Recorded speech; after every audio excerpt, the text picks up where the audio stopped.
ব্রাজিলের মধ্যমাঠে নেইমারের মতো নতুন জাদুকর আসছে, জানালেন ব্রাজিল কোচ। হ্যাঁ দর্শক, কে সেই তারকা? বিস্তারিত জানুন পুরো ভিডিওতে।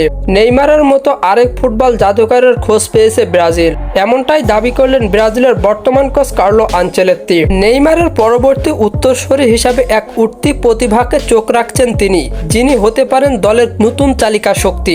সম্প্রতি এক সাক্ষাৎকারে আনচেলত্তি বলেন, নেইমারের মতো প্রতিভা বারবার আসে না, কিন্তু আমাদের দলে এমন একজন আসছে যার ভেতরে সেই জাদুটা দেখা যাচ্ছে। বিশ্বকাপের আগে ব্রাজিল এখন ভবিষ্যৎ তারকাদের নিয়ে পরিকল্পনা শুরু করেছে। দলের মিডফিল্ডে নেইমারের পর সৃষ্টি হয়েছিল নতুন শূন্যতা, সেই শূন্যতা পূরণ করতে এই উঠতি প্রতিভার দিকে তাকিয়ে আছেন সবাই। কোচ আনচেলত্তি বলেন, তাকে সময় দিতে হবে, সে প্রতিদিন উন্নত করছে, আমি আশাবাদী। ভক্তরাও কোচের কথায় ভরসা খুঁজে নিচ্ছেন।